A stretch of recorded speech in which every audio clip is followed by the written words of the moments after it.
ज्वारी कापली की जनावरांसाठी शेतामध्ये जे थप्पी लावलेलं त्याला काय म्हणतात? गंजी. गंजी हा शब्द विदर्भातला आहे. कुठला आहे? विदर्भातला आहे. आता एवढी मोठी मंडपा एवढी गंजी लावली, सोयाबीनची लावली, याची लावली, कशाची? ज्वारीची लावली. मला एवढं सांगा, एवढी मंडपा एवढी गंजी जाळायची ठरली.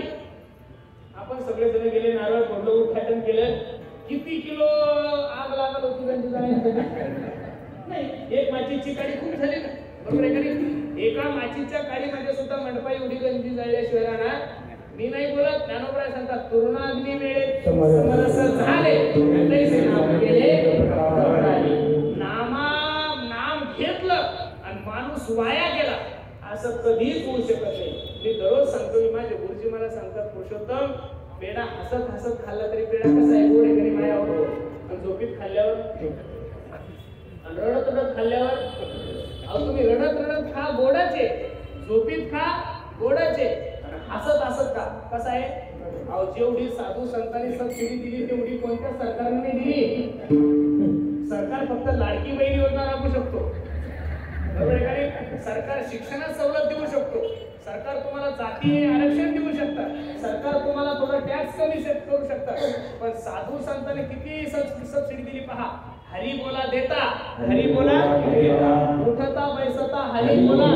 याच्या पुढची सबसिडी आहे का? हरी बोला भांडता आणि हरी बोला सर्व कार्य करिता. आज बाबा सांगतात, भांडताना सुद्धा विठ्ठल विठ्ठल म्हणा आणि कांडताना सुद्धा कामामध्ये काम नाही म्हणा. जाईल भवश्रम सुख होईल. त्याचा फायदा काय? नाव घड करा सहस्रनामाची ते भवसिंधुशी. तुम्ही जर भगवंताच्या नावाचा आश्रय घेतला, एका ठिकाणी तुकोबराय सांगतात, तुका म्हणे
देवाचं चिंतन करण्यासाठी कुठे जाण्याची गरज नाही.